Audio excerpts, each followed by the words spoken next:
The microphone says it's picking up now. Let's see if OBS has audio now. Haha. Okay. YouTube has audio too. Now we have audio. There's the second person. Ooh, crazy. Hello, people. Slow start today. Where is everybody? I mean, it's 7:20. I mean, they might have been here 15 minutes ago. No, I'm not talking about online. I'm talking about. I think the Discord message of we don't really have anything to talk about might have made people go. Think I scared people away? I don't think it scared people away, but I think for most people, the effort to drive in for pizza and no real discussion wasn't a compelling draw. Yeah, maybe I should have postponed it to next week when we have the release to talk about. Oh well. Live and learn. So do you know what's part of the release next week, or like do you not know? I haven't done the research for next week's release yet, no. I will be doing that soon. Yeah. I'm kind of curious for your take on the trademarks. Don't get that fire. I There's think people in the Discord who are extremely vocal about this. It's a horrible thing. It's completely egregious and unprecedented. And I'm the guy on the other side going, it seemed fairly normal to me. yeah. Let's see, is that no, that's not the one. But you tend to pay more attention to this stuff than I do. Did you see the blog post today? The one where they said, stop harassing and sending. Like, cut it out. We're trying to figure out the policy. We haven't announced a policy, and we're working with everybody to make a policy. We haven't enforced anything or dictated anything. That one? Well, also there is like, if I read the same one you're talking about, they literally had to say, stop being a dick, basically. Don't abuse our people because you don't like this policy. Yeah, that's the one. So yeah, my take is wait until they finish figuring out what they want the policy to be. They just started asking people for feedback. It's not the time to start bringing out the pitchforks and Well, again, the thing that Torches. confuses me is that, as far as I can tell, the language is kind of that same boilerplate language that's on every trademark thing from every software company and language, and to the point where everyone in Discord was talking about how this is all wrong and whatnot. So I actually went through clause by clause of the proposed thing, and it's like, which is this something I think people are going to have an issue about? And then I tried to go and find, are they the only ones doing this? Is this really completely unprecedented? And with the exception of you can't have guns at conferences about Rust. interesting. That's actually the only thing I found that was completely, I couldn't find any real, I only grabbed like a half dozen different foundations and whatnot. But even the code of conduct thing, the Apache Software Foundation actually has a similar no harassment policy requirement for meetups and conferences and things like that. But all the stuff, all the language in there is just your basic trademark stuff that lawyers have been cracking out for decades. Which is why I don't get what is the thing that everyone thinks is so egregious and unprecedented? Or is it just that they didn't have one in the beginning so people aren't used to the idea that this is how trademarks work? Yeah, I think it's just an overreaction. So what was the push for? The what? What was the push to have a trademark policy? If you don't, then people can sort of misappropriate it and like represent themselves as like being you or being official or something like that.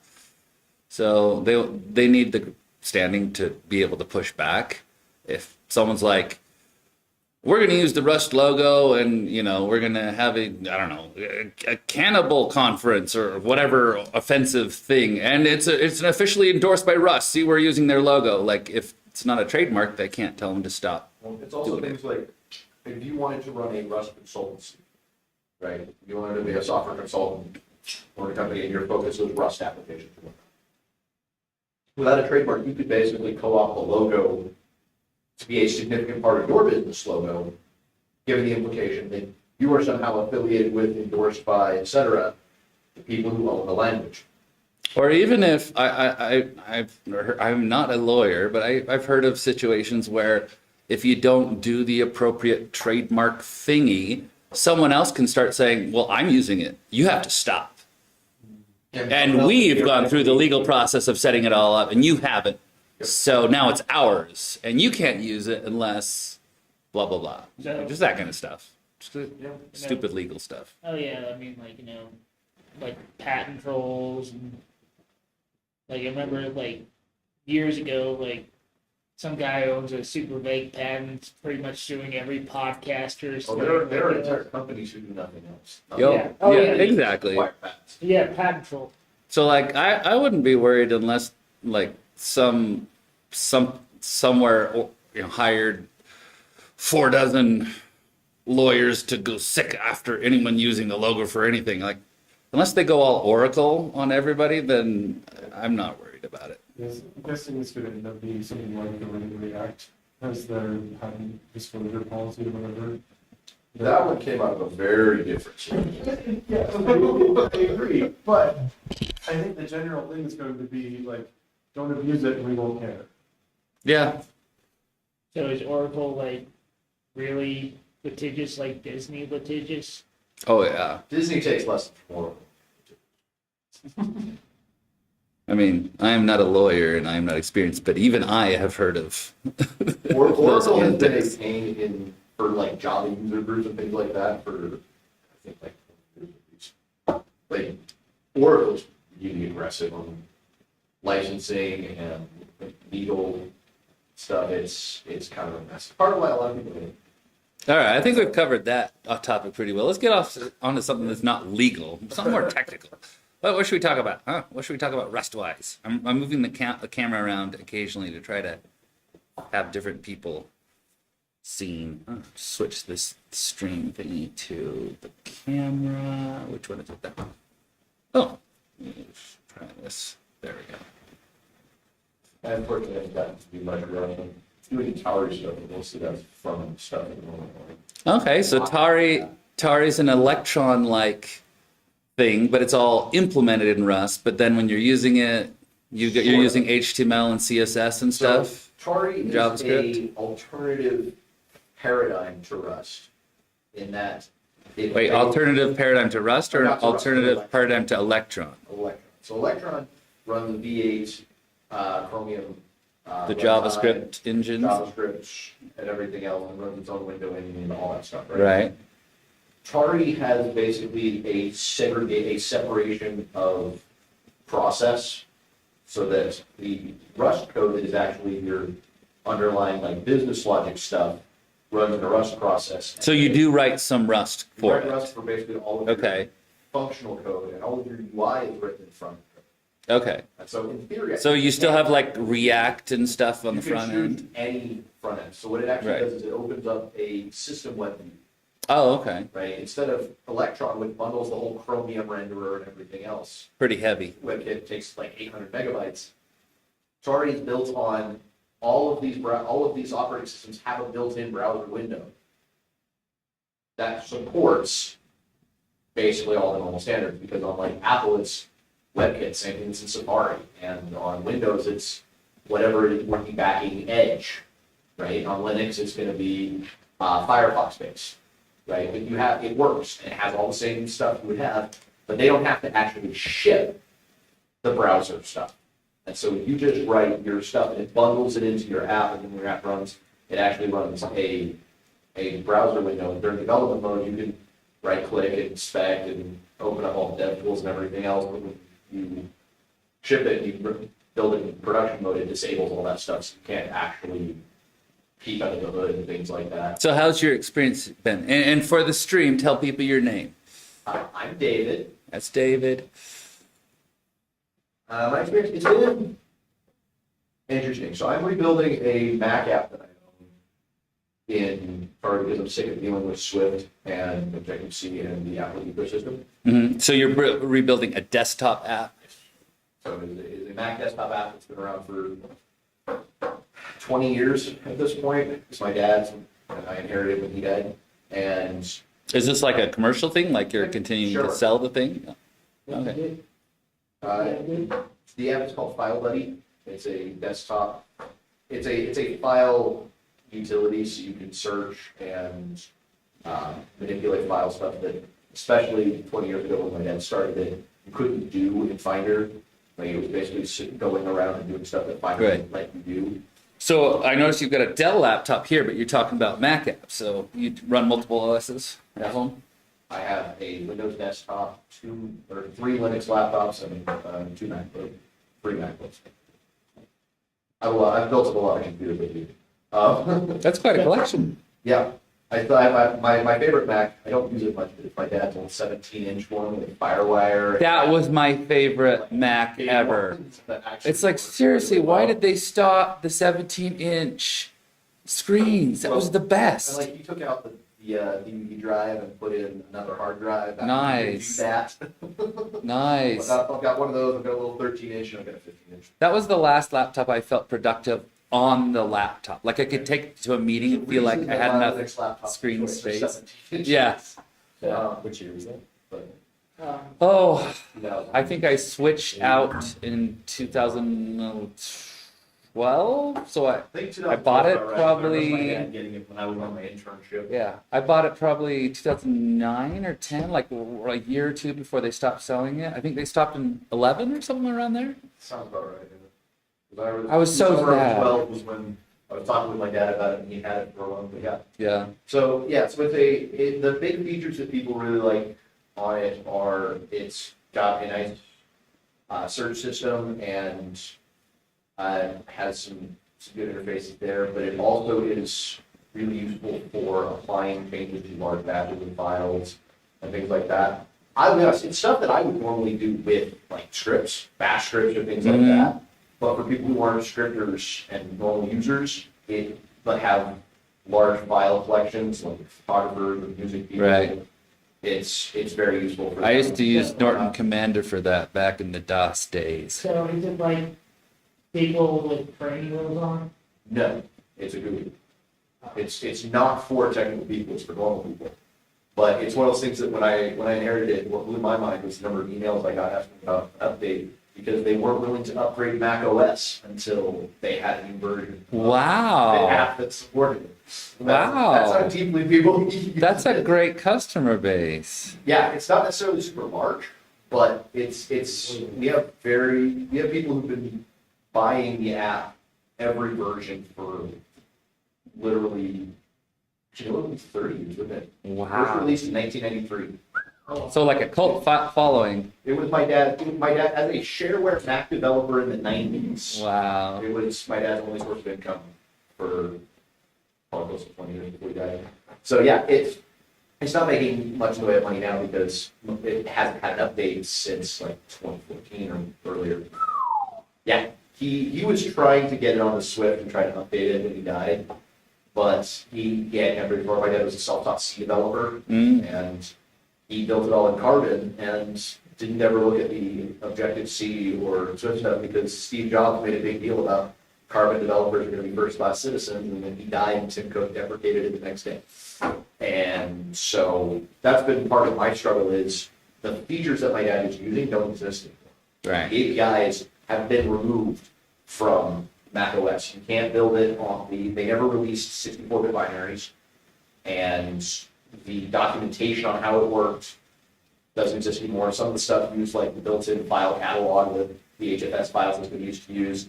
APFS doesn't even have a file catalog, but they don't maintain an index. Either. Right. So you're having to Files. re-implement. So I have to reverse engineer the functionality and figure out how to implement it. And I actually got fairways and I got a whole bunch of features done, and then Xcode and Apple decided that they don't want to build my project anymore. I'm like, just out of the blue, won't sign it. The exact same sign configuration in a new project works fine, but 5 years of code will not build. Weird. And I either take the time to copy file by file, including all of the hell that is nib files and whatnot with localization, and try to get it to work. I hope it doesn't happen again. Well, do you have anything to show in Rust yet? Not really. Not really? Well, Like I said, I'm mostly working on front end stuff. I'm using Svelte mhm. because I wanted to try it out. Well, once you get something showable, you should give a presentation on it. I didn't think so. Great. But, yeah. Is there a WASM module in Harvard? I don't know if they are for you to like target WASM. I don't think would make sense because it's designed to use Probably the, native code in Rust. I don't know why you want. I guess, well, also if it's designed to use the OS browser window, putting it into WASM so that it would run in a browser window seems like an odd thing to try. I believe they have mobile support possibly, Windows, Mac, and Linux. And you can do things like use Vue if you want to do Rust for the front end as well. that was my main question. If you just wanted to go full stack Rust, could you? Yeah, so you can do WASM for the front end half of it and then still have the regular Rust binary that just runs the browser window with that. As far as, yes, I don't do that because one, all of those, one were like, oh yeah, we do it like React. I'm like, yeah, but I hate React. So I'm not gonna do that. But also, there's a certain amount of like, I'm gonna be doing enough trying to reverse engineer stuff on the file system level with Rust and add capabilities that aren't built into a lot of libraries. I don't want to be fighting the UI as well. So for the UI, I'm just doing a fairly straightforward thing. Stealth as a framework is one that relies more on compile time calculation, less on runtime figure it out. So it's fairly lighter weight, more efficient, because it's less guesswork and magic.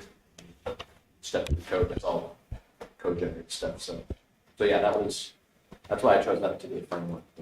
Yeah. Cool. The Rust stuff will be interesting because it's one, I'm doing most of the work on my Linux laptop right now because it's not critical. But yeah, the biggest lift outside of the reverse engineering functionality is going to be styling the front end, because if you're using Mac's native frameworks, it automatically styles correctly for each OS. But if you're using a browser window, it doesn't. So I basically have to port all of the human interface guidelines for the last 6 versions of Mac OS into JavaScript and CSS. Yep. Then tell me your name again. I'm Taylor. Taylor. Yeah. This is Taylor. I'm Nathan. Are you keeping Hi, I was Taylor. here a while back. I gave her like. Yeah, you look. Yeah, that's right. I remember. I haven't been able to come as often simply because I've had other Yeah. things going on Thursday. Well, and I'm always sad because like, I want to go to Rust. But this week I found a way to work it out. So Well, and I forget everybody's name. I have to ask everybody periodically, so don't take that as. no, I would not expect you to remember me. I remember you because you're. Like Eric, I think I've asked you the last time or two. I don't remember. And I still had to ask him today. Yeah. I mean, you only see me once a month, so Yeah. it's not exactly. There's like- Eric. Hi, Eric. Hello. So, Eric, you doing anything in Rust? No, like I was working with like Python and R and SQL, Mhm. but it just life been happening, and like I've Oh, had yeah. family in town. And I get then- that. I had a whole bunch of medical stuff happen last week, and it's just like, it takes over your life. Yeah, but I know, and I've also decided to learn how to do some Salesforce because I was Oh, wow. originally trying to like get into analytics, but of course, there's kind of a glut of analysts on the market right now. Yeah. But one thing I noticed that a lot of these jobs, not all, but at least a significant amount of them require like some experience with Salesforce. Mhm. Now I've done Trailhead, the Salesforce Trailhead a little bit, but never really gotten into, the actual functionality of it. So through Coursera, they have a couple programs. One is Salesforce Sales Operations. Mhm. Like you can I guess it's kind of like admin light. Right. I get. So you're just training up because are you looking for a job? Is that why you're training up? Well, I mean, I would like. Or just for fun? Well, I mean, I would like to get a job eventually, but it's still like interesting to learn, and of course, similar to programming, you need to have a portfolio of some kind. So, Yeah. was it Trent? Was that his name? He had Talk the about that. goatee glasses, goatee. The guy he's usually Goatee and glasses. That sounds like Jojo Bang. What's his name? Jordan? he comes here all I don't know. There's a the lot time he of, has there's a like the lot of finger people with left- facial hair that come. fingerless glove. He wears like fingerless gloves. English gloves. I don't know. But anyway, he I was have a hard enough time to remember people's names if I can see it. Todd. I knew it was a Oh, Todd. Todd. Yeah, okay. Yeah, Sort of a like- little bit reddish hair. Yeah. So Todd, when I talked to him a couple meetings ago, he told me he looked at my LinkedIn, saw certificates and like guided projects. He goes, "Well, that's all well and good, but you need to. That just shows you can just do what you're told. You need to like actively, prove to people, oh, I can fix your problems." Sure thing, and so. I'm just trying to think of like, okay, build a portfolio to actually show like me contributing. And I thought, oh, maybe find online volunteer stuff. So I came across Catch a Fire. Essentially, you can volunteer to do various tasks for nonprofits online. You set up marketing emails or you do board prospecting, research, help them come up with a budget. So I've done some stuff, such as like, research, like there's a nonprofit I helped that wanted to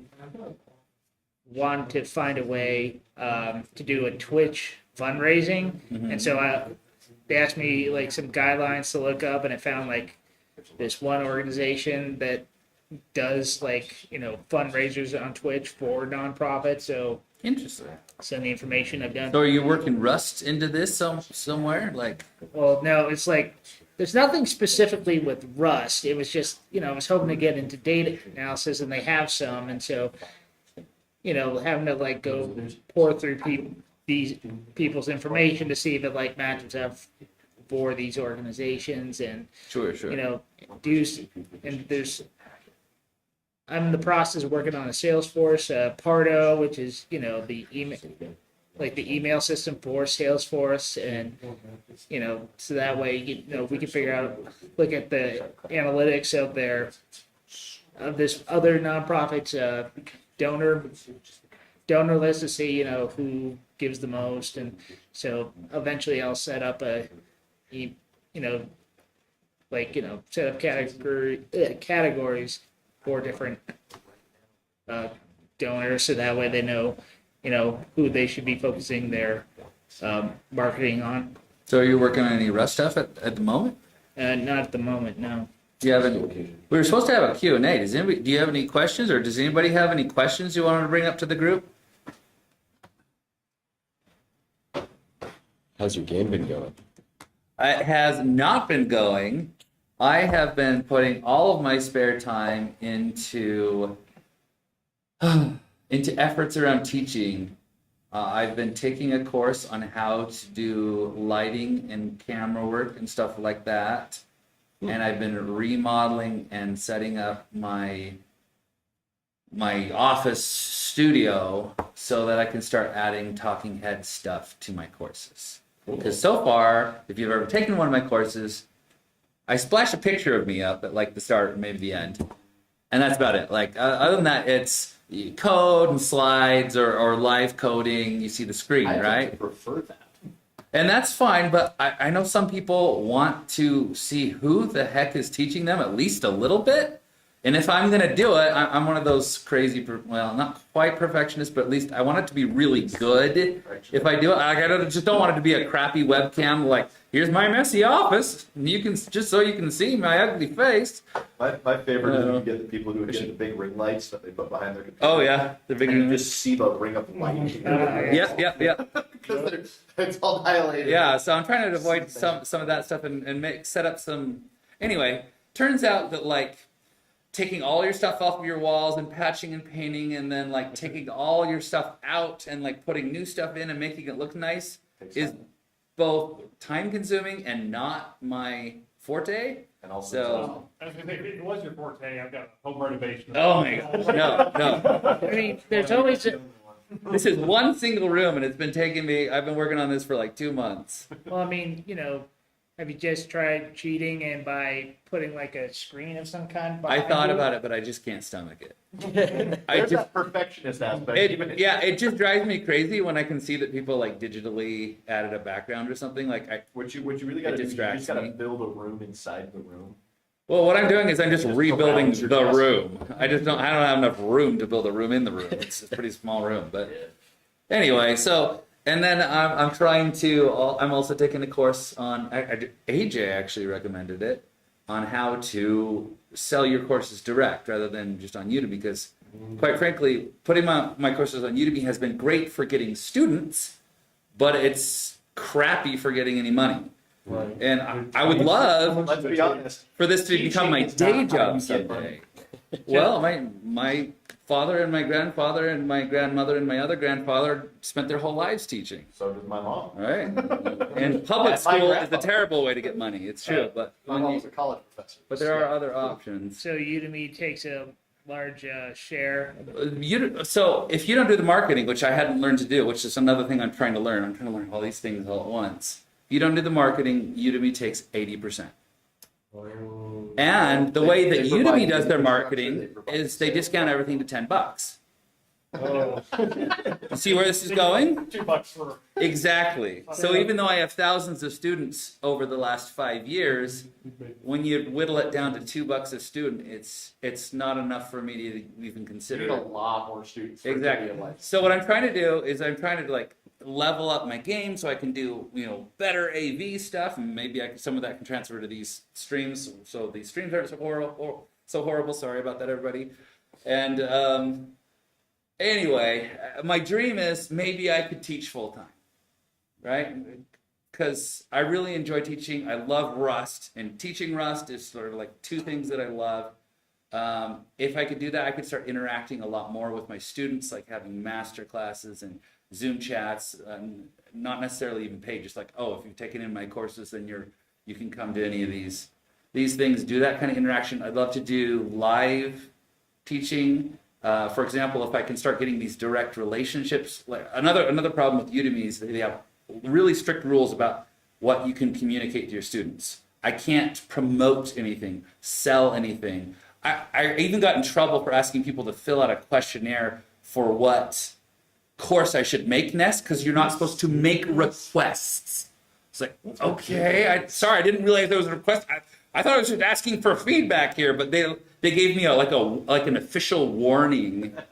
I was like, okay, sorry. Like I didn't realize that was like anyway. You just need to make your own site. My point is is once I get more direct relationships with people, I can start then saying like, okay, does anybody want, is there any interest in classes before, after, or concurrent with RustConf or Rust Nation UK or something like that, and go to some in-person teaching and just, options like that. And then my night thing can become my game stuff, where right now I've got my day job and my night thing is my teaching mostly, and then I have these dreams of making my game, but I never get to it because my time's going towards teaching.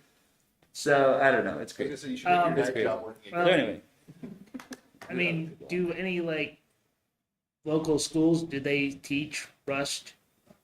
Like I don't think colleges? public school teaching is well, no, I going to mean, be my way to go full no. time. I don't mean like high school. I mean like community college or I something. mean, like as an adjunct professor, I would consider doing that as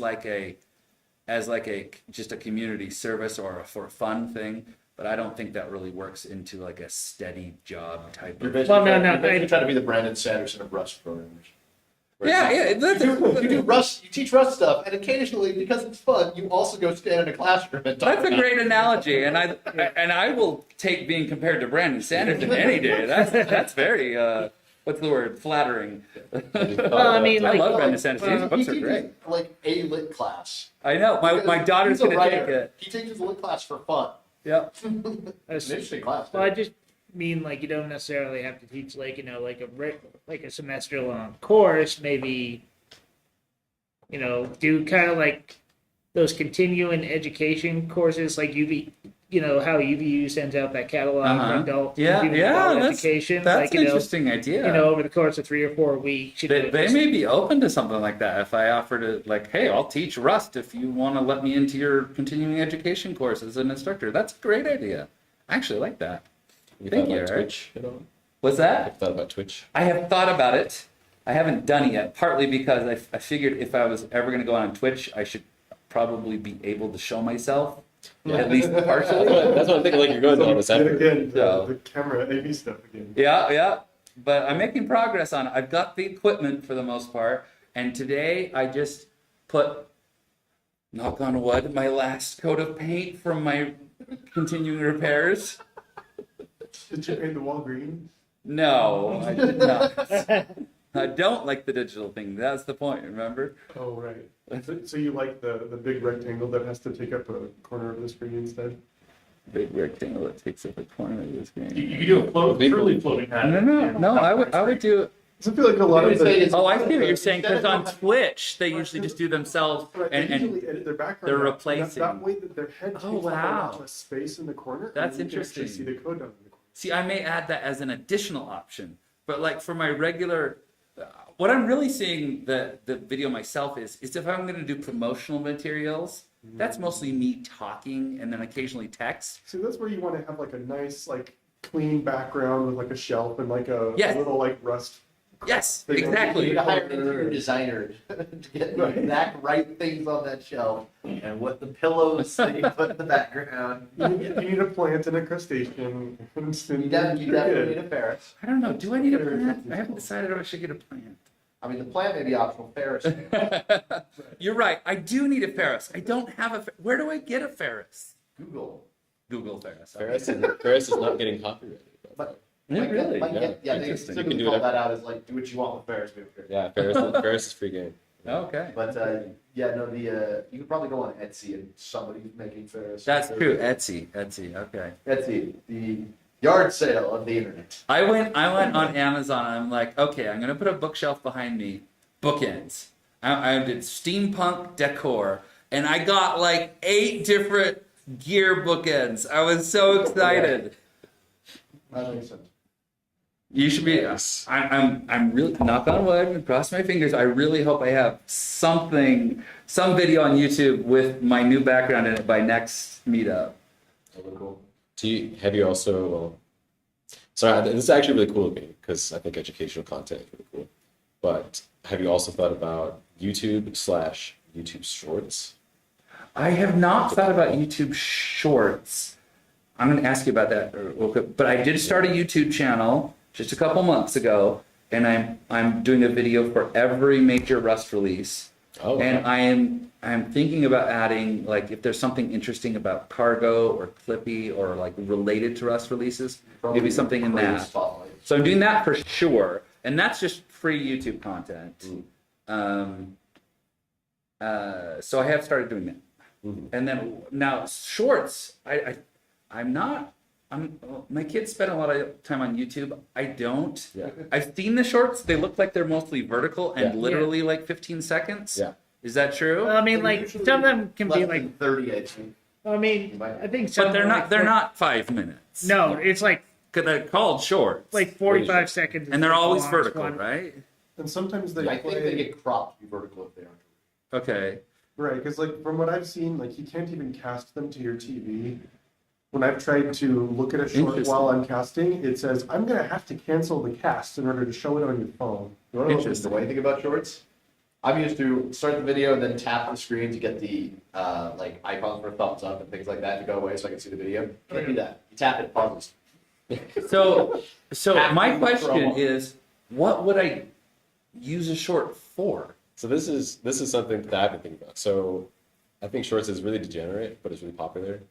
Exactly my feeling. That degeneration of society. It's like, why would I use It's it? super I don't have general. anything But here's the thing. outrageous or I have seen Shocking. I have seen people on Shorts make really good use of it for tech educational content. okay. Like, tech and it's really impressive. That's where I'm at. Tech, Right. tech- I've seen people just say what like do they do? they'll do things like here's a here's a trick in JavaScript to do such and such. If we do this, this, and this, you can do this. And then that's like the whole show. That's like the whole bit, right? And you know, it's more of like a teaser for like your real content, I would say. Does the Right. short have like description and links like a regular YouTube Oh yeah, it's video? connected to your YouTube account. It has a title. I don't know They're that. hard to get to.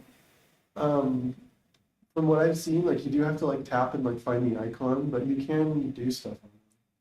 I only ever see them when I'm scrolling the feed. Huh. And it only shows up for the first few pages and then it just stops being shorts in the middle. So like what do you envision that I would do with it? Well, I think I've found in the times when I have looked at shorts, I've seen some channels that really impressed me with how they just showed like how professional they were at presenting those topics and being really succinct about it and coming up with something that's kind of interesting and catchy. Okay. And those So sort have of made like me a want to see preview. what other content they've had. Okay. Usually it that definitely doesn't seems like happen it's to very me. algorithm. And I've noticed a couple of channels like that. I'm like, oh, this guy seems like he knows what he's Okay. talking about, and you know, might have some Do other you think cool you content. could post it in Discord or something? Like Sure. a couple of those so I could like look at them? Yeah, Because I I'm think just some having clever such things. a hard time. It is hard to envision. Yeah, I keep it's thinking usually like, just like a face. oh and some no, code. they want to see like someone doing gymnastics through a fiery hoop or something. Right. Like, So for your channel, the thing that I'm envisioning would be like a really common thing that everybody that uses Rust deals with. Uh-huh. Has an obvious solution that would make it better for everyone, but it's also so like my little tips and tricks list that I've Exactly, got right, like right. 200 of exactly that I haven't Oh, told that's anybody. perfect. Yeah, each of But it those depends on how into a complicated tip. the trick is. Like show them the annoyance, show them how to fix it with your tip, and then that's the end. That's the entire short. Huh. You could have a Or whole you could have a- you slew could of have a these, and almost you can get preview people one to of, like like, scroll past Let me them, show you and the then problem. eventually Let they me won't. show you my own expression. Here's a link to the rest of the video, and then Yeah. it takes 45 minutes. for Like you to here's play how that. you force deref coercion. Oh, you don't know what deref coercion is? I've got a whole video about it. Right. But that's one Yeah, that got totally. me. It's like it took me years to learn how to force deref coercion. And a lot of people don't even know what the heck it is. But yeah, so the point is, shorts is a great way. The thing about shorts is that people just scroll endlessly, right? It's so degen. You're just like dopamine hit after dopamine hit. It's like And doom scrolling, but It's totally doom scrolling. dopamine scrolling. But like the algorithm will just pull in all sorts of garbage, Huh. try to find something, and A so lot of even Family Guy clips. yeah, clips of just random junk. But if if somebody has like vaguely programming or maybe vaguely Rust in their kind of like algorithm tags, right? Right? Then you might pop up even if they've never touched your channel or Weird. even really looked at your stuff, and so it gives you a chance to like sell your channel. I'd say like it's a great way because people are just scrolling. You get a chance to like show up. It's Right. it is, I will agree, it's a very good way to kind of leverage the algorithm for exposure. Right. It's not, as a way it's to not just as intentional as show up. normal marketing. You're just kind of giving Google a whole bunch of little things to shotgun out in the universe and see what happens. So weird. yeah. So weird to me. Marketing's hard. Like I've never watched shorts except for like You don't have one to. or two things like ever. But like that scrolling thing that you're talking about, I've never done that. But my kids, Oh yeah. like my daughter, she'll do that for hours if we let her. Yeah. It's It's just awful. like, why are you doing this? I kid? just love that you started the conversation with, you're in YouTube Shorts. It's totally degenerate. Totally You should get in degenerate. on it. Totally generous. But the thing I is, think you should be the too. thing is, I have seen a couple of shorts that I was super impressed by, and they made me want to go see people's channels because I thought, oh, they really presented this really well. Did And- you actually go look at their channel stuff? Yeah, I did. Okay. The tricky, Well, the tricky a lot part of is in them- a highly technical field, you're going to have to be really succinct and really clear. Well, that's my strong point, right? That's how. That's Yeah, and a lot of his presentation. all my ratings and reviews talk about.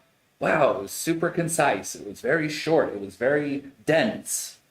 Totally. Yeah. Those are the positive reviews. and the way that you present it too, it's an ad basically. Like Right. you show like, oh wow, this guy's got a professional setup. He can, his code is very clear on the screen. Yeah, and, he he's obviously got a painted his personal- wall. He obviously painted the wall. When I write Rust, I don't sound as soothing as that guy does. Oh yes, soothing. Now that's one I haven't got. I have got Good voice coach. like your voice, but not soothing.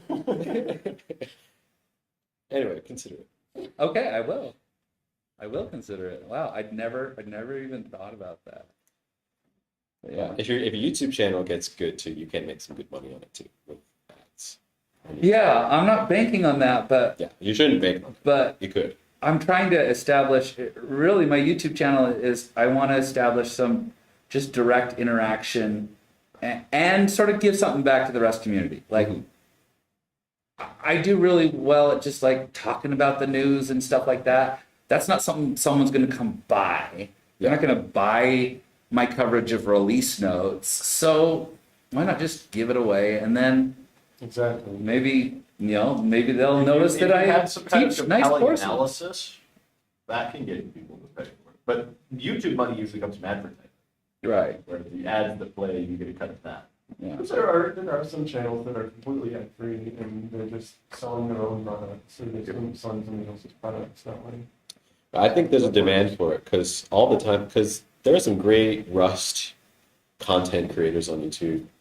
A lot of them make really long form videos though, Yeah. and I would like love more. John Jensen's Yeah, 6-hour streams. 6 hours stream. They're right? amazing, but I've never made it all the way through one. Right. You don't Yeah, want if to you have stuff. 6 hours to sit there and watch it, Right. I know. yeah. So if you just make like a 10-minute, 15-minute maybe, like bites of content. Oh, I'd totally watch that. And I think there's plenty of people in I the would Rust too. community who would love to just like get these little topics. Like, I oh, watch- like I want to learn more about that. Yeah, like there's a channel that I can't remember the name of it, but they talk about coding and coding updates, and one of the series they have is they explain each type of language. It's like JavaScript in 100 seconds or Kafka in 100 seconds, Oh, yeah. and they do a very brief, succinct description Oh, of interesting. how it developed and Do you the think that would be good applications. for a short? Well, I mean, those there's aren't for shorts. Those are No, okay. those are full length videos, but they Okay. are 100 seconds long, Okay. yeah. I just mean like it's a roughly. So that's like a thing, like something in 100 seconds. Yeah, this guy on this channel, his name's Fireship. It's Yeah, just like, I knew it it's was just one Fireship. guy's particular thing, or Yeah. like a, Yeah, He makes educational content, oh, okay. yeah, like and and I think he sells educational content also. yeah, like he will just like go C# like C# started blah blah blah, and it's like and the program's been using that like To get started, yeah. type such and such to make a new project. Then just really succinct, really well presented. Yeah. Yeah. There's a market for it. I need more of this content. So Okay. yeah. I didn't realize this. I'll So work- I'd say that the yeah. 15 to 20 minute time size is like ideal, at least for me, because my prime YouTube watching time is when I have breakfast and I'm sitting in front of my laptop at work or lunch or whatever. That's when I watch the YouTube videos. And so I don't have a whole lot of time. It's just about as long as I can eat, and then I need to get back to work. So 15 to 20 minutes is right about perfect. Well, my YouTube is Nathan Stocks. Pretty. Nathan Stark. Well, yeah. Okay, that's your name. That's my name. I'll go find it. Clean cut? Hey, you don't have Rust in Nope, your not name, like so that. you don't have to Nathan worry about trademark problems. Yeah, it's funny.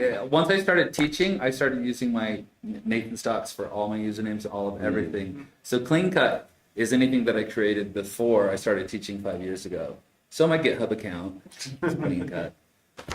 And it turns out, as an employee in GitHub, it is nigh unto impossible to change your username because your username's integrated with all HR systems and everything else. So like it takes it. You basically have to be like C-level. Hey, have someone have 10 people work on changing all these things for the next 3 weeks to get it done. So So for the sake of talking about something Rust related, what is a topic that you would probably make into, say, like a 10-minute video? A That would be fun to 10-minute like share video. right now. just a single topic. Oh, Just do the 10-minute video right now. Yeah, like I want to hear. maybe like, one of my mini yeah. courses. Like one of the things I've been considering doing once I've got this site set up to like sell directly is making a few mini courses. That got a really good response in my survey for the people who did respond before I got in trouble and they cut it off.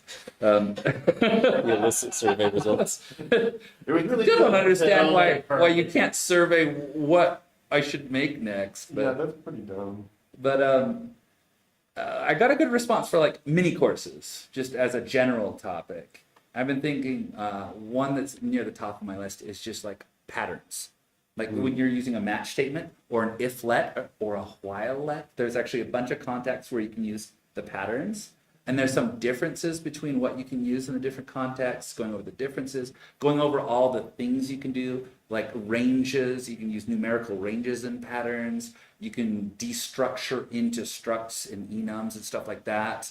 You can What do else? like Something that I didn't conditionals. even realize was in there. until, Yeah, like, let else was couple weeks the ago. else was just added to the let just I think it was in 1.67. I've already used that so many times. Yeah. Yeah, just What's let else? you can actually have an else statement. If, After the it's like if let return, except it's the other way around. So it's like let. So it's like you do let. So you could say let some whatever. We're equal talking about the whatever. if let, right?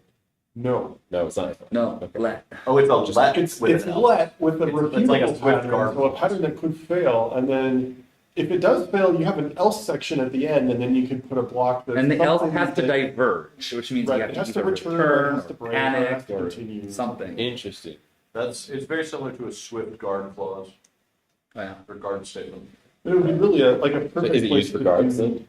let else return some error message, which is like 100,000 times better than goes crap. Yeah. If error does not equal nil. If error not equal nil this time, how about this time? Yeah. Is it still not? I did go for a year. Like, Yeah. Jay, this function who could have I'm been guessing 10 is lines Jojo long, Bite, but instead maybe? it's 45. On Jitsi said, this is Because I a have to have throwback way back to our gun one mention. He code. said, I identify as Mandalorian. Guns are a part of my religion. Hmm. Probably Nice, not gonna work at the nice. conference. So, Good Mandalorian reference reminds me I need to get home as soon as possible after 9 so that I can watch yesterday's Mandalorian episode with my son. Because we weren't able to do it yesterday. Yet to watch anything in this show. Oh, so good. I've Never seen, get around to it. I've seen the first two seasons, haven't watched the new one yet. Oh, so good. So good. So something I just read about with Rust, Yeah. Sounds like a question. well, it's like, I just came across a story called Linux VGM driver rewritten in Rust sent out for review. Nice. BGM driver. What driver is that? The BGM is. VG, Background music? VGM, video graphic module. yeah, VGM is a VGM? As in V as in video? virtual gem provider that is minimal non-hardware Oh, backed graphics VGM. execution manager memory management service. Yeah.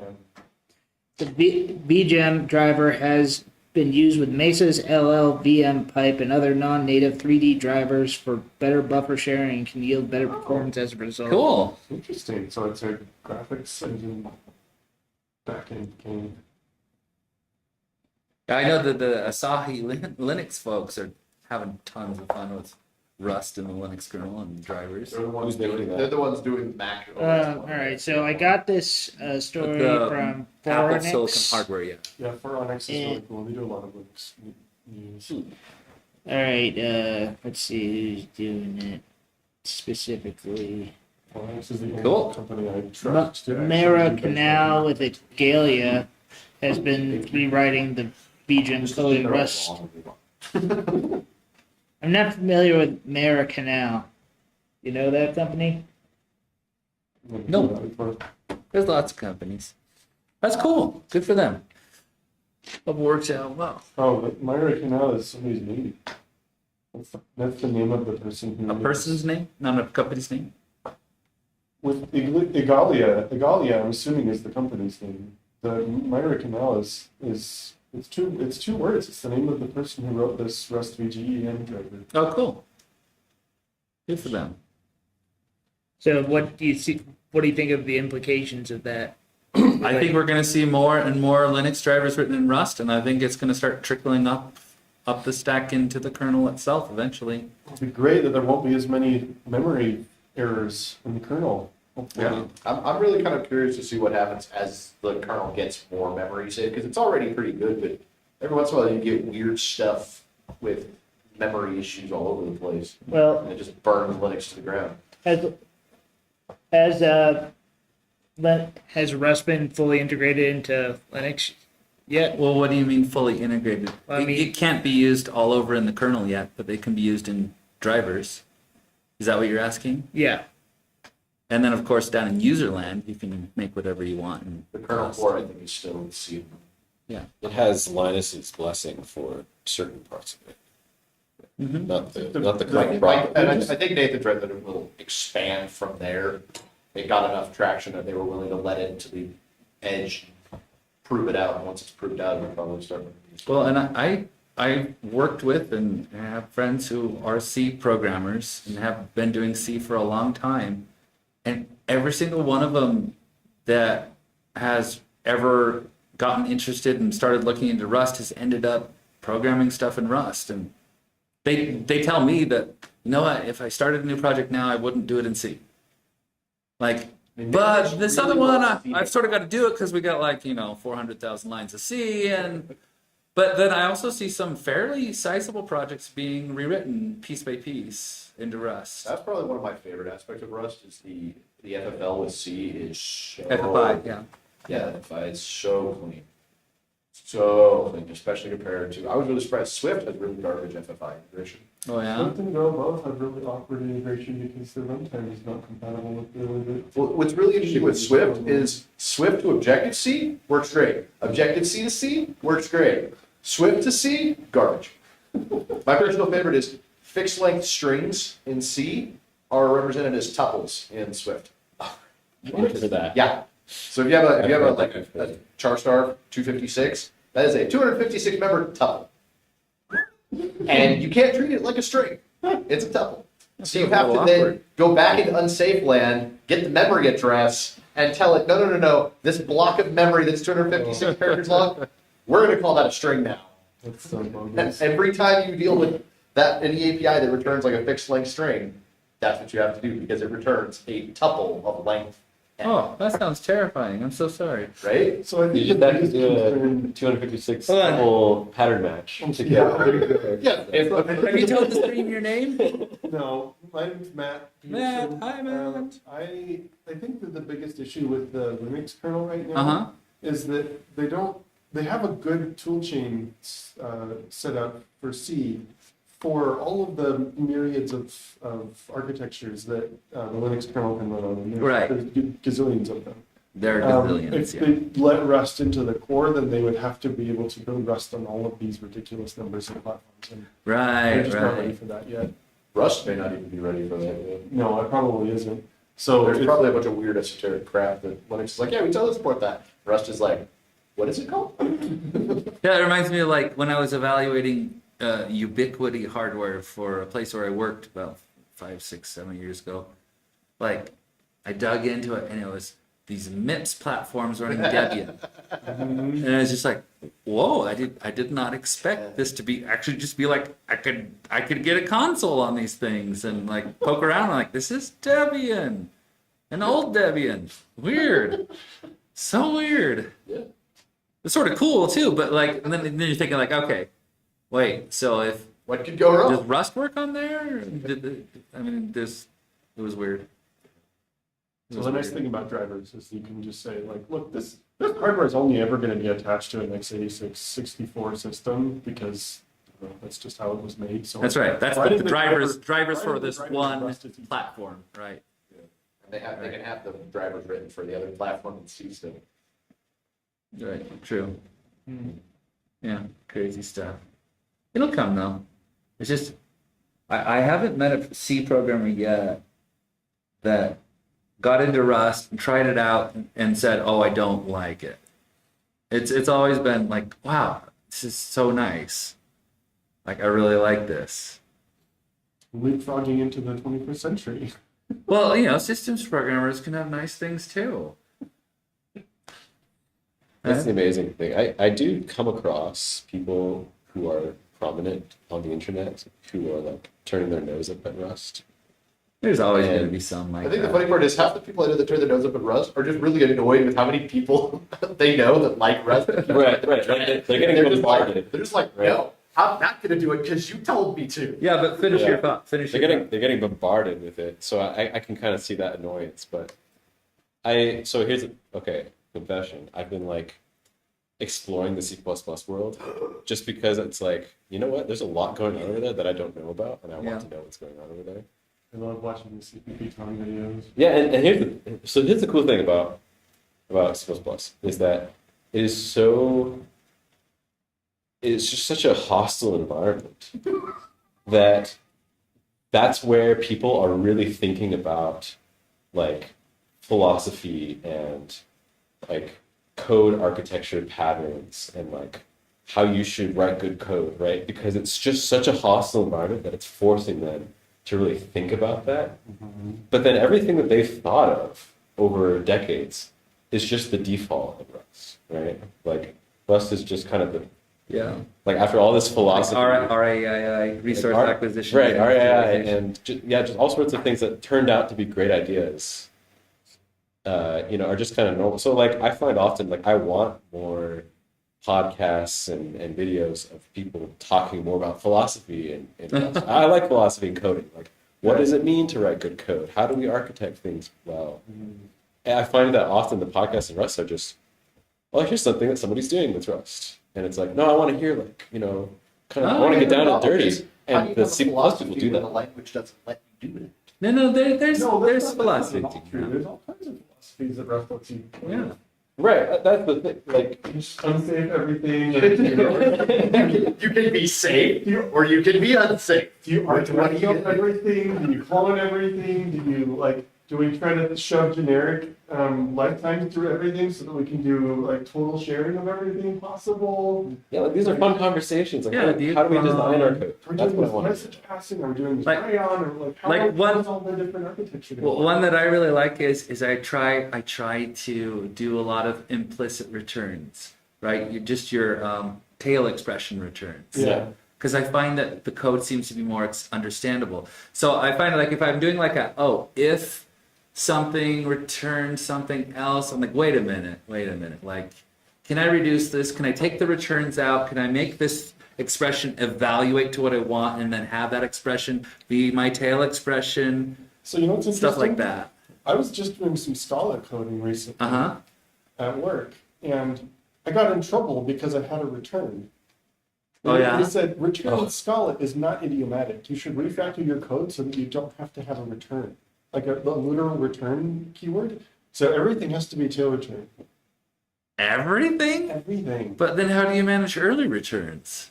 Well, Scala has a very advanced type system. So Oh, yeah? you can do things like chaining, like features chaining and stuff like that in Scala, similar to the way that Rust works. Oh, interesting. So it was just like you just had to rewrite it using a different primitive that was able to bail out early in a different way. But it was like Huh.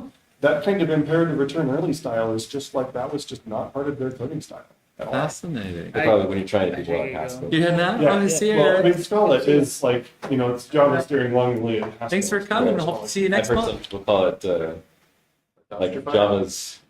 Wait, hang on. Like, gosh, was it like Haskell fanfic? On the JVM or something. Scala, as far as like big languages go, Scala is the closest to Haskell's Yeah, flexibility in the type system. There are some things that Scala does that almost no other. yeah, it's true. It's kind of a meme. Like people who like love Haskell and so they like get a Scala job and I No one wants to employ you for Haskell. Well, here's the thing. I almost accepted a job to a place that was a Scala shop instead of GitHub. It's very close. What do you mainly use at GitHub? GitHub started as a Ruby on Rails app, and it was 100% Ruby on Rails for a while. And then when Go was rising in around 2015-16, people started bringing in a lot of Go. And now I'd say probably a little bit more Go than Ruby, but then it's also such a large company now that there's a little bit of a lot of other things in there. They're using Rust for There's a couple Rust teams, that's pretty minor at GitHub. There's a few Java things like around the sort of the Kafka and data lake stuff. There's a bunch of .NET that sort of when they brought in a bunch of people from Azure along with their services to create GitHub Actions. Like that was just all in .NET, and it just sort of stayed in .NET, which is sort of really weird because it doesn't mesh real great with everything else. It's like, oh, these teams came in with their Windows laptops and their .NET stuff to the place where we're all running everything on Debian or Ubuntu on Macs. Are they trying to Not that install core. .NET Core on everything yet? What's that? Are they installing .NET Core on everything yet? No, it's not. It doesn't seem to be expanding. It seems to have sort of got imported, and it's been sort of like some parts have been rewritten in Go, and It's one of the things where this was the fastest way to get it done, and we can always Yeah. go back and change it later. Exactly. If we wait too long, it's worse. it's like, come on, it's all containers anyway. Well, it'll be fine. There's a nice boundary where which we can rewrite whatever's inside and don't have to care Yeah, about the outside. yeah. So it's like all large companies, it's polyglot of stuff now. But I'd still say Go is probably the plurality. So what are you using? I'm on a Go team, You're gonna go to so yeah, it's Go for me. If error not equal no return error. Oh, No return error. you're gonna trigger me, man. I've written a lot of Go. What's I don't really know fun very is well. that particular statement is what 90% of people who don't write Go, that's all they know about Go. If error not equal nil, return error. That's all. I do know Go, that's all I know. Yeah, exactly. If you're a professional Go user, that's all you The know. worst case is when you have a function that returns 4 arguments, and you have to do if error not equal nil, return nil 0, double quote error. If error not equal nil, Yeah. return error That sounds nil 0, double quotes You error. can exactly named return value. Yeah, but that's even worse. That's just the No, ugliest you thing in the world. don't use named return, people. Jeff's just over name here it. just trolling people for, I can make this worse, just watch. I'm like, this looks ugly. I can't tell what's going I'm on. like, wouldn't it be nice if I could use those named? Never mind. As soon as Go was mentioned, the temperature here went like 10 degrees hotter. Yeah. Cool, we gotta pull back to Rust, cool down, guys. And, like, they're still All right. good. They're still So good I've in got the a world. question for you then. Just for Yeah. Question.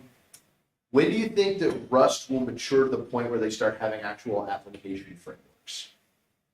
What do you mean by Ooh, yeah. So what Define. everybody has is what there's lots of is web frameworks. And what it can do Yeah. is turn on a web server and nothing else. Okay. What else do you want? So, Are you thinking like Ruby on Rails? I want background workers. I want an ORM. I want well, ORMs are I a want library that you can include. database management, scaffolding. So I'm thinking more along the lines of. And again, I'm mostly a Java dev, and while I hate Spring, Spring is the thing that everybody knows, right? Where it has. I'm not a configuration. Java guy. What's Spring? Spring is the gorilla heavyweight framework that does a billion things for you with all sorts of magic that makes it impossible to troubleshoot. I don't like it. I think it's a bad idea. But the idea of like, so I'm a big fan of like. So you dependency don't injection. like it, but you want to know when it's coming to Rust. No. So there are alternative frameworks, but that's the one that most people will know if you ask like what it is. So like the framework that I Okay. prefer in Java is called Dropwizard. Oh, so you like some frameworks? Yes. Okay. I don't have a problem with frameworks. Spring is just too much magic and too much heavy weight and Okay. doesn't give you enough flexibility in my opinion. Yeah. It's One of the one of things I like about Rust is there's very little magic. Until you get into macros. In which case you can investigate all the magic. It is super magic. To me, macros aren't Rust. Macros are macros. All right.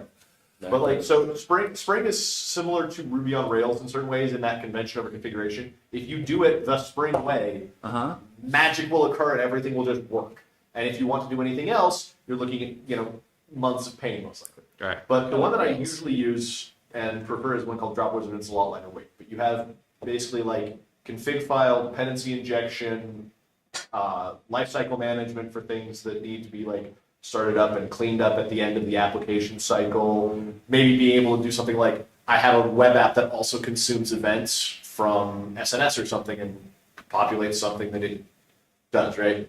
Now you can split those out into separate apps, but sometimes you want I'm pushing events to this application to change a configuration value rather than restarting the app and pulling a different configuration. But a lot of the Rust stuff that I see relies on a couple of things. One, it's all web server based, which means if you want to do anything that's not a web server, there is nothing to help you manage. I want to start this and run it. and just go. You're like, I'm going to turn on Tokyo and I'm going to pass it a runnable, and then it's going to just, that's all there is. Spawn, right? Yeah, that's basically what you're at right now is Tokyo spawn. And everything uses. Elixir at all, by any chance? You mean Ruby on the Erlang VM? Yes, that's not bad. Thank you. I'm not familiar with that. referring to Elixir itself, more as the concept of the supervisor system that they have. I don't know enough about it. I'm familiar with its existence, but that's about it. Okay. But so like with the other thing that I see on a lot, on basically everything is there's no kind of separation of concerns for a lot of things, right? Where your configuration values come from is not something that my database layer needs to know about.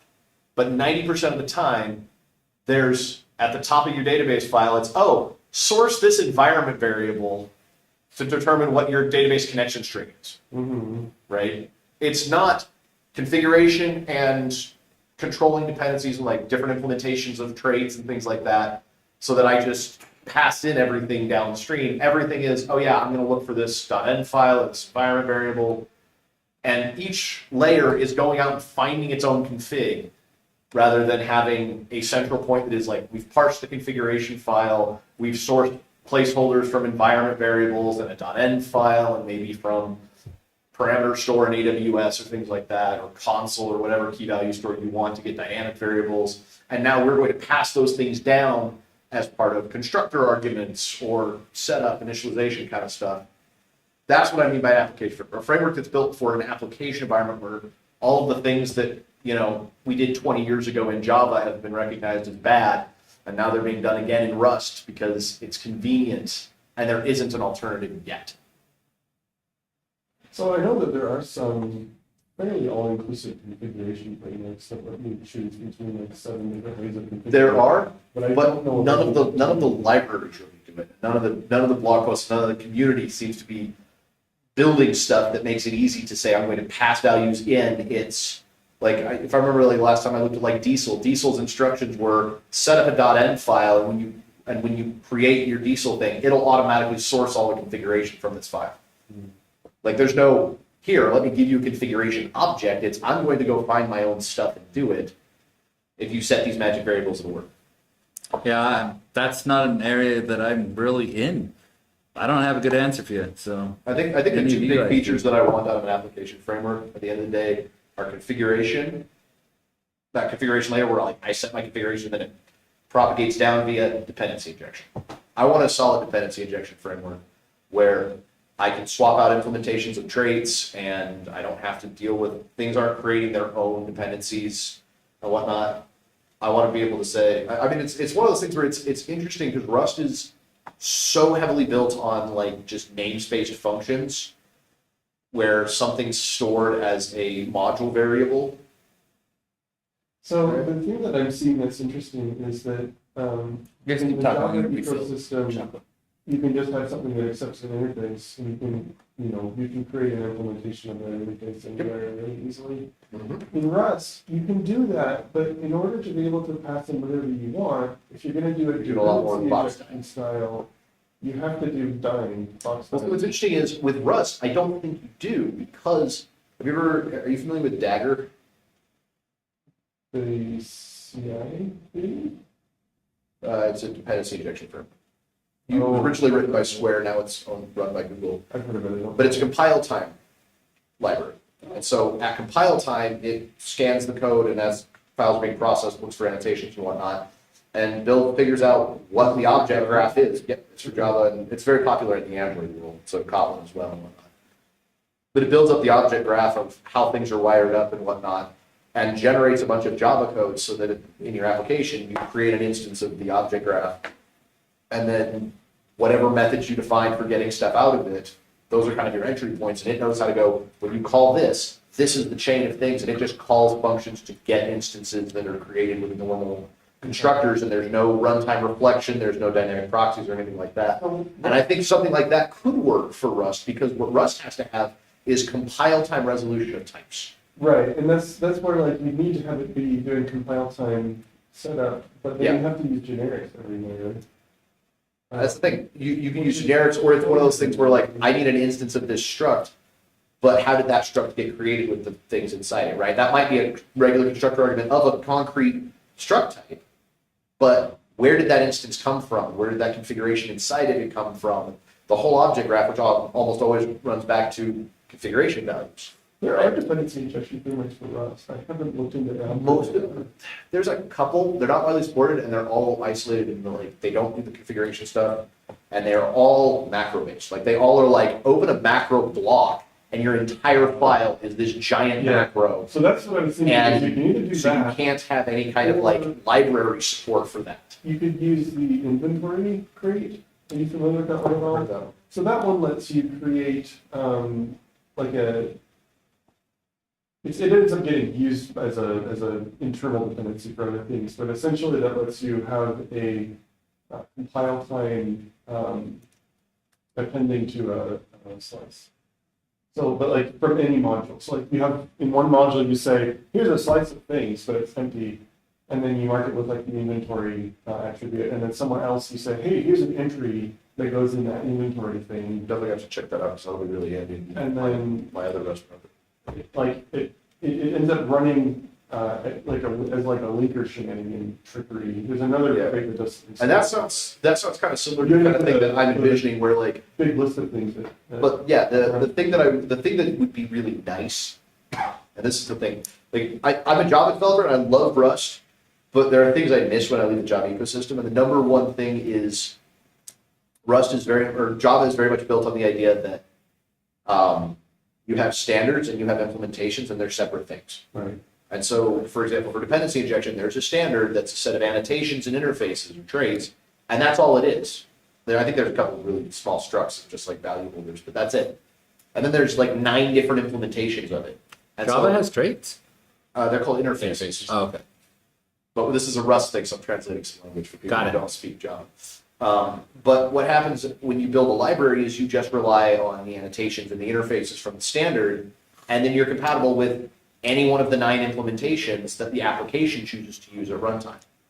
And so it would be nice to be able to figure out a way in Rust to be able to say, for dependency injection, this is the constructor you should use if you're doing a dependency injection library. And then you can have any dependency injection library leverage that at compile time to find the thing, whatever. And that's the part that I don't know how you could do something like that, because it always seems very much, everything has to be very opted into at every level, and every library has to say, I also use this specific framework that you want to use, down and on and on and on, right? Like Tokyo, right?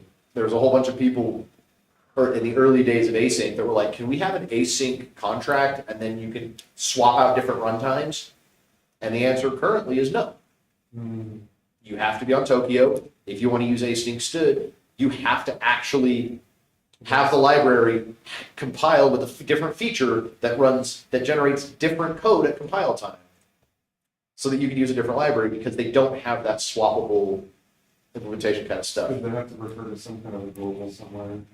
It's part of the, it's kind of a pain. Sorry, I don't have much to add to what you're saying, but this brings up something that I think is interesting about the Rust community and just kind of what we expect from the language. I think that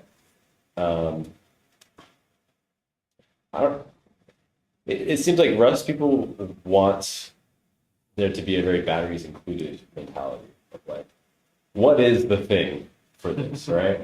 When we say, what is the thing for concurrency, it's so, what is the thing for serialization, just absurd, what is the thing for that, right? Like, and, despite the fact that we have this, rich crate ecosystem and so many people can contribute all sorts of different things, there is very much this mentality of like, okay, well, what is the thing though, And I wonder, like if you were feeling kind of the same, like, oh, I kind of wish there were like a go-to, I want to build my application in this particular way, and I wish that there was the thing that everyone, start on GitHub that's being maintained.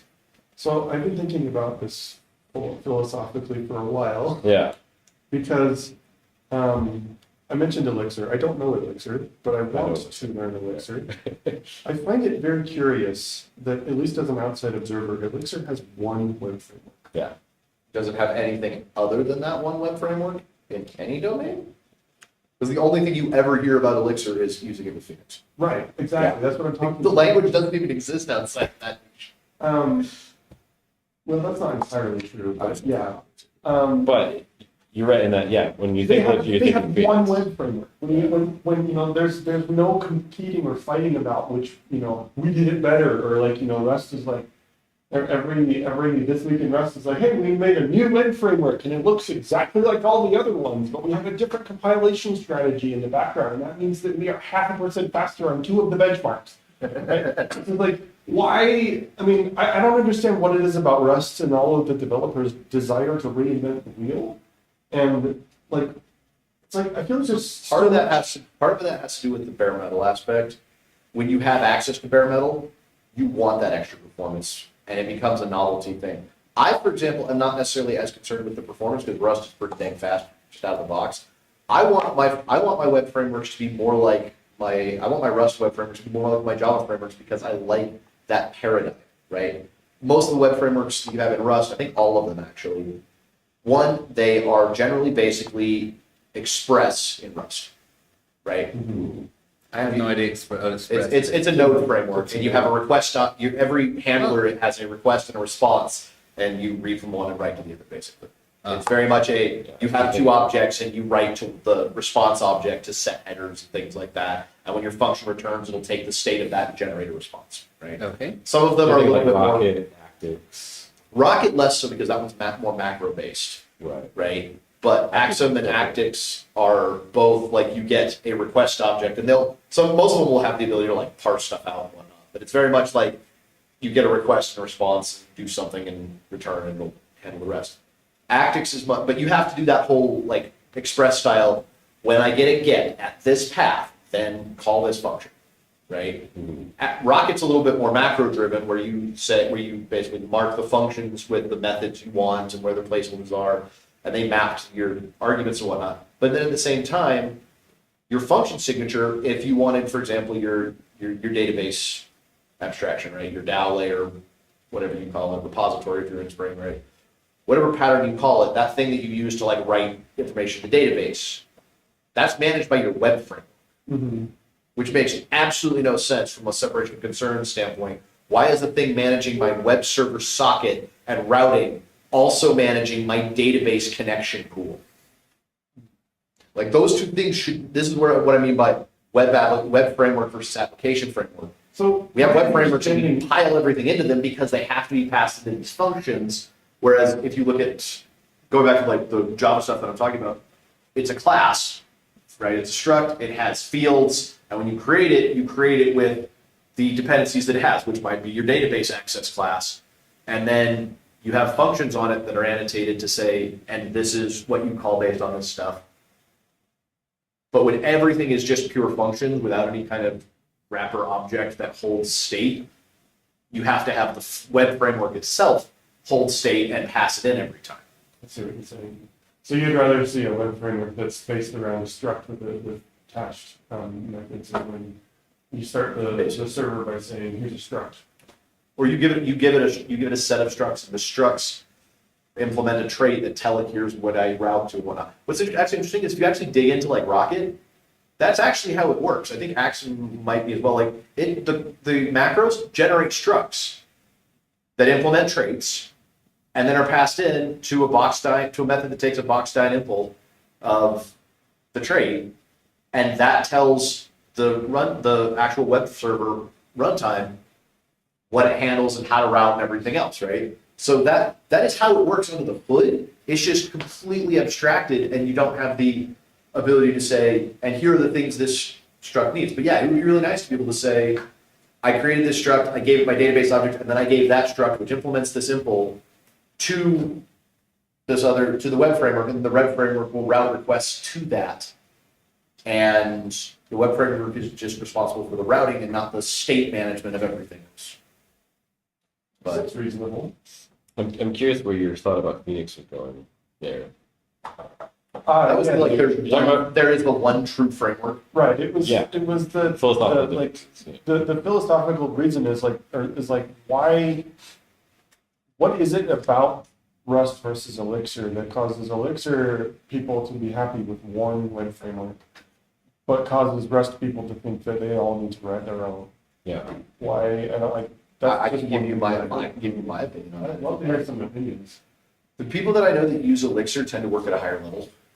They are not people, they are mostly more web page people. They're front-end people who are doing some back-end work. I know that's not always true, right? Discord uses a lot of Elixir as well. But it's a lot of the people are just, they're building websites and they're more front-end focused. And so as long as the framework works, they don't care. When you have to kind of level up to the borrow checker and go bare metal, you care a lot more about exactly how things work. Because if you didn't, you'd be in a different language that didn't have a borrow checker, right? If you don't care about correctness, JavaScript will let you do dang near anything. But people like me who believe that strongly typed compiled languages that force sanity on the world are a really good thing. I don't like writing in JavaScript. For TypeScript if I have to go that way, right? And so you have that kind of different mentality in terms of I want the control, I want the performance, and I want correctness. But what correctness means kind of varies, right? Some people say unsafe is totally fine. And other people take pride in like, there is no unsafe code in my library at all until you get into the Rust standard library, in which case there's all sorts of unsafe. But we're not going to talk about it, right? No, but it's a boundary of how far you need to go. Exactly. And Elixir tends to, generally speaking, be a lot more web stuff that is less focused on the technical aspect, more focused on just kind of it works and we think it's cool and we like the syntax. And then on top of that, to really get like really complicated stuff in Elixir, you know what you're going to have to do? You're going to have to understand Erlang and the Bean VM. And that is a whole other level of complexity. Or have you ever messed with Erlang or looked into it? So Erlang is a language. I know what Erlang is, but I have never used it. So it's my favorite fact about Erlang is it doesn't have a string type. Crazy. It has byte arrays. Right. But no strings. That is a fairly sane way to deal with things. It is a way to deal with things until you get into Unicode. But I mean, it's all byte arrays anyway. Right? It's all byte arrays, Yeah, but things like multi-byte characters really are complicated to deal with. Right. You actually, If all you have is a byte slice and you don't There know. is a Unicode, like, standard library thing though that can encapsulate the I'm sure there is, but what is it? What are you representing if you don't have a string? Like, what is a multi-byte character in a byte array? Multi-byte characters are the concept of strings. So if we were to return to Matt's Yeah, so I think that's question, part of why it's that Erlang is complicated, and so the people who work in it tend to just operate at a higher level where they don't care as much, and it's a lot of work to try to build something else. And the people using it are basically like, we like the syntax, and we think it's cool that it's on Erlang, but we're not going to move it. I might offer something as well. What was I gonna say? It's very similar to Rails. A little bit of mentality, right? It's just kind of like out of the box, all the stuff you want. The other thing is that I would say, as someone who's looked at language a lot, I just love looking at languages, is that Phoenix is a very natural design from the way that Elixir is designed as a language. It just feels very like organic out of that. Do you know if they were kind of developed in tandem? Not particularly, no. Because I honestly don't know. It's one of those things where I never heard about Elixir until it was Elixir and Phoenix at the same time, and it's always Elixir and Phoenix. Yeah. And so I was wondering, like, It is based on Rails. So the creator was actually a member of the Rails team. The creator of the language was on the Rails team. And so it was very natural after he made the language, like, oh, well, we should make Rails for this language. But it was very much the idea. Okay. So you're saying that essentially it feels so natural that it's hard to imagine any other Yeah, totally. web framework. And the thing is, Well, it's also a home for a lot of kind of the go-to packages. Like you have things like Cowboy and Plug, and these are all things that are just within Phoenix, but you wouldn't use anything else. Like that's what you use, right? Like it's kind of it's the cool kids club. But along this question of this philosophy of like, oh well, use Phoenix, right? There's nothing else to use. Why would you use anything else, right? Versus, oh, I need to go look at, a bunch of different things to decide. I think what I find interesting is that if you look at even more obscure languages, like, I think a great example, okay, Haskell to a certain degree and OCaml to another degree, you almost can't, it's almost infuriating not knowing which of something you should use. Right. You go ask what is the go-to JSON JSON deserializer for OCaml. It's like, well, there's a couple. Which one do you like more? They all have the pros and cons, and you have to like study them. It's like having to actually go look up candidates in an election. It's infuriating. But Java is very much that way, right? There's Jackson for JSON processing, or JSON, or 17 different others, right? There are at least a dozen different JSON processing frameworks, but they have different benefits, right? JSON actually works really well if you follow the standard Java beans patterns. Out of the box, you don't need any special annotations or anything else, it just works. And it has some customizability, and it has some versioning features that I think are really interesting, where you can annotate a feature and say, this is the version field, and you can annotate other features and say this feature existed until this version, or since this version. So when it's parsing the JSON, it knows which fields to expect based on a version tag, basically, right? Jackson, on the other hand, is the Swiss Army knife that most everybody uses because it's so powerful, but there's a runtime overhead cost, right?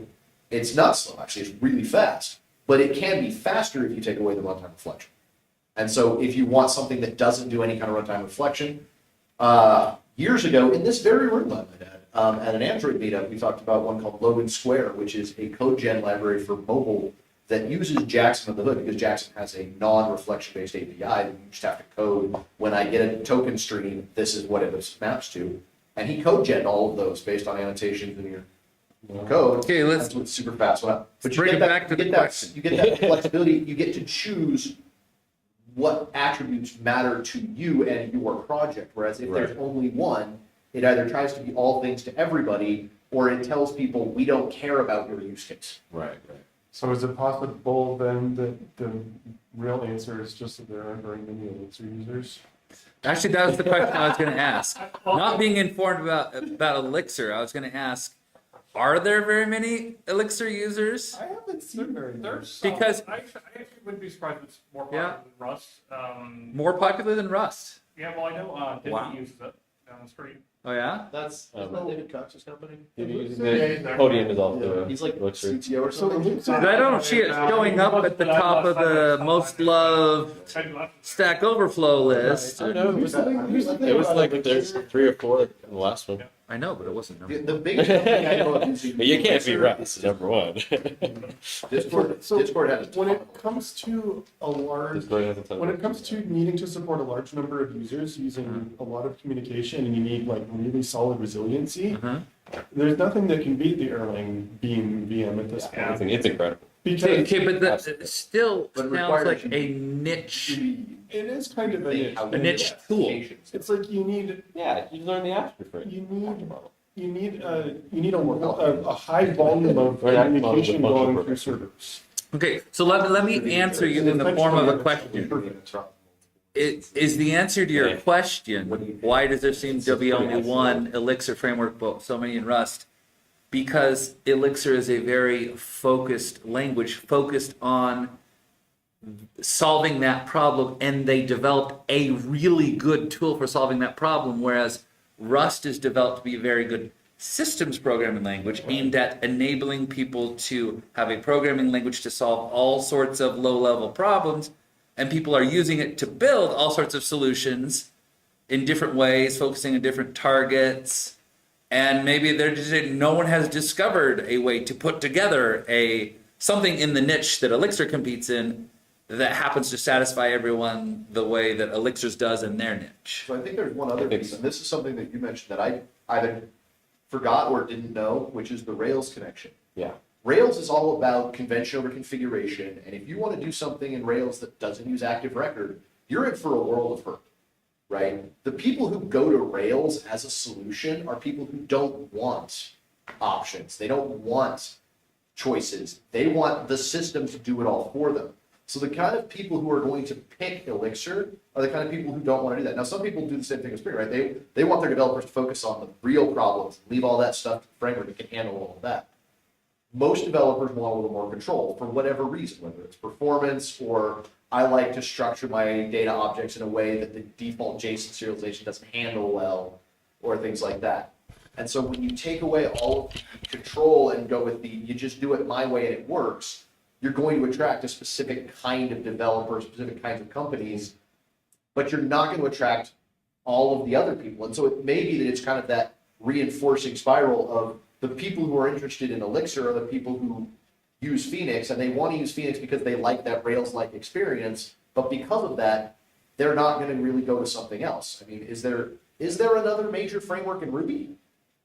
Besides Rails? Yeah. I mean, Sinatra. it's not for, that's if you need something lightweight, right? You're like, I've never really done Ruby beyond the syntax, so I honestly don't know. But it makes sense, right? It's that same Okay, thing where okay. nobody's really doing Stream, anything else. folks. I'm going to cut off the stream because I need to leave promptly at 9, so I've got to clean up stuff. So, bye. Goodbye, stream. But yes, I think